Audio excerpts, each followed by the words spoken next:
Bon. L'un des nombreux concepts que je voulais lancer sur cette chaîne, c'était l'analyse de clips. Malheureusement, ce concept n'a rien de bien novateur. Déjà vu et revu, et en plus par les plus grands. Alors je me suis longtemps remis en question en me demandant pourquoi pour moi ça marcherait. Mais comme dirait un célèbre dicton... Qui ne tente rien, n'amasse pas mousse. Je suis pas sûr que ce soit... Voilà que voilà le meilleur jingle.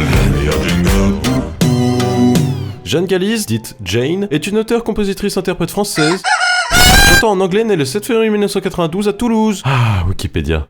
Je t'aime, tu sais. Hey, tu peux me faire un don? Ça va peut-être un peu vite entre nous.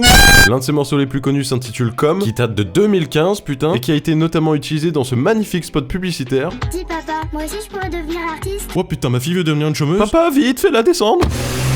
Elle a également servi dans une pub polonaise qui fait le rewind d'une chaîne télévisée. Mais bizarrement, je suis pas sûr d'avoir très envie de parler de ça. Madame, vous me faites peur. Je suis totalement à l'aise devant la caméra. Si je savais dans quel groupe de musique j'étais. Fort chaudasse. C'est le moins qu'on puisse dire. Là, vous dites sûrement, c'est quand qui parle de la musique? Et je vous répondrai avec un célèbre dicton. Tout vient à point à qui ne tente rien. Voilà que voilà le meilleur jingle. Niveau de la structure de cette musique, on est sur un format plutôt classique, à base de intro, couplet, refrain, pont, refrain, couplet, refrain, outro. Et non, vachement original. Elle est construite sur 3 accords, répétés 30 fois,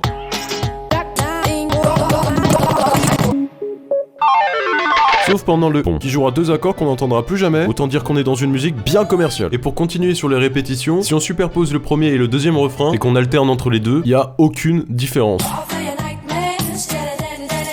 L'instru est elle aussi très similaire tout du long, et d'ailleurs si on prend l'introduction et l'outro, qu'on rajoute un rythme reggae, des claps, une basse et des cuivres, on se retrouve avec l'instru du drop final. Bon, une instru malade certes, mais c'était pour vous montrer. Et oui, j'ai une passion. Les couplets, eux, utilisent la même mélodie, avec quelques variantes d'effectifs dans l'instru, et quelques libertés prises par la chanteuse. On peut même s'amuser à superposer les 3 couplets si vous voulez.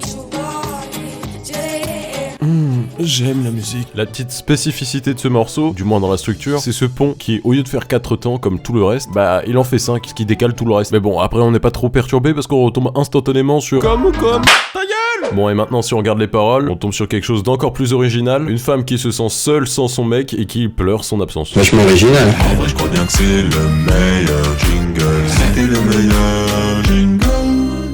L'un des nombreux aspects qui m'a poussé à faire ce premier épisode sur cette musique, c'est son clip. Je suis totalement friand de ce genre de clip et limite j'en aurais fait si j'avais pas été une si grosse flemme tant d'années. Eh mais t'as fait un clip? Oh mon dieu, t'as... Bon, c'est vrai que j'ai déjà fait un clip dans lequel je me suis beaucoup amusé au montage, mais y a clairement pas le même budget, moi je filmais au téléphone, et vu que c'était moi au mixage mastering, c'est absolument pas la même qualité sonore. Bref, passons vite à autre chose. Depuis quelques années, je suis devenu insupportable quand je regarde quelque chose. Déjà qu'à l'origine j'analysais beaucoup, et que maintenant je fais du montage et de la musique, mais depuis que je connais Michel et Michel, quelle horreur. Bonjour Michel. Bonjour Michel. Ah, je peux vous dire que j'ai scruté le reflet de ses lunettes pour savoir si on voyait pas l'équipe technique, hein. T'es un connard, toi. Insupportable, je vous dis. Bref, vous l'avez vu venir, j'ai vu pas mal de petites gaffes par-ci par-là. Et je vous propose de regarder ça ensemble. Allez, installez-vous bien, prenez du popcorn, abonnez-vous, likez, commentez. La promo, c'est fait. C'est bon?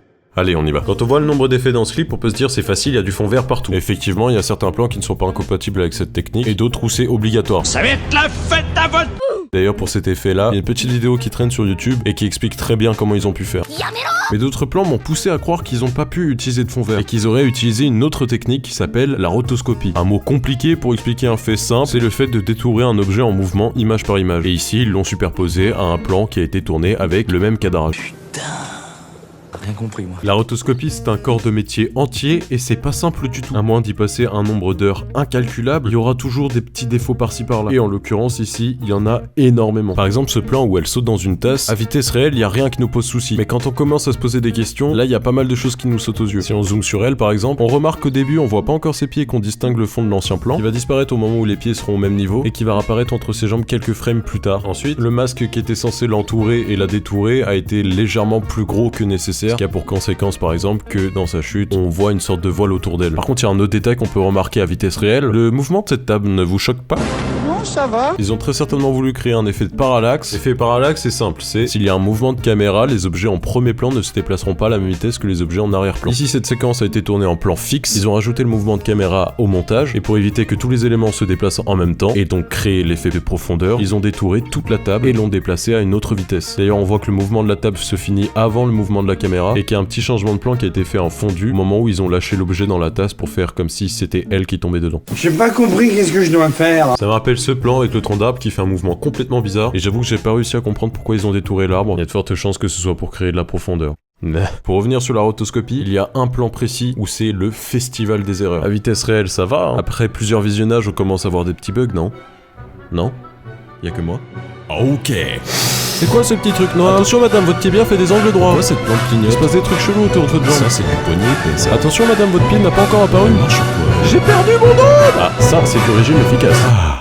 Ça va vous? Je vous avais prévenu que c'était un sacré festival. Je sais pas dans quelles conditions le monteur a dû monter, s'il avait un délai trop court ou quoi, mais c'est vrai que c'est quand même un sacré bordel. Comme je l'ai dit précédemment, détourer image par image, ça reste très long et très chiant. Et encore, je pense qu'ils ont fait exprès de lui attacher et laquer les cheveux parce que... Imaginez s'il avait dû détourer ses cheveux détachés. Donnez-moi le corona s'il faut, mais pas ça. Mec, tu l'as déjà?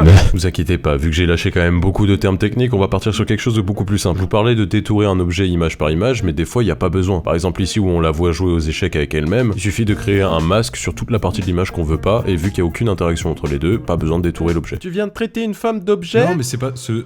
L'inconvénient avec cette technique, c'est que s'il y a le moindre paramètre qui change, la position d'un objet ou quoi que ce soit, ça peut créer de mauvais raccords, et donc laisser apparaître la frontière du masque. Le pire ennemi de cette technique, ça reste la lumière. Par exemple ici, vu que la lumière n'est pas 100% artificielle, il y a de fortes chances que le soleil ait tourné ou qu'un objet soit passé devant, et que du coup entre le plan original et le second, il y ait une petite différence qui se voit. Et des petites erreurs comme ça où on voit le masque, il y en a toute une flopée. En plus de ceux que j'ai déjà cités, il y a par exemple ici, où sa main passe derrière le ciel, ici, où l'ombre portée est carrément coupée, et ici, où c'est encore un festival. Eh mais c'est le même plan inversé. Oui, et d'ailleurs, les plans inversés, il y en a pas qu'un seul. Date transition. Et pour les repérer, c'est assez simple. Sur la majorité des plans, elle porte toujours ses bagues sur sa main droite. Et sur ce plan utilisé 2 fois, on la voit porter ses bagues sur sa main gauche. D'ailleurs, en inversant le plan, on trouve ça plus logique que la maison se trouve sur la gauche, non? Pareil dans le plan de l'escalier, on voit que la Jane qui monte a les bagues sur la main gauche. Or, c'est pas possible. Et du coup, ça aide à comprendre comment ils ont tourné le plan. Le fond et la partie droite de l'image, Jane comprise, appartient au plan principal. Tandis que la partie gauche a été tournée en haut de ses escaliers, et donc dans l'autre sens. D'ailleurs, plus tard dans le clip, on la verra assis sur les marches, et là, on revoit un problème d'incrustation qui montre bien que les marches appartiennent au plan vu du haut. Votre explication ne me suffit pas.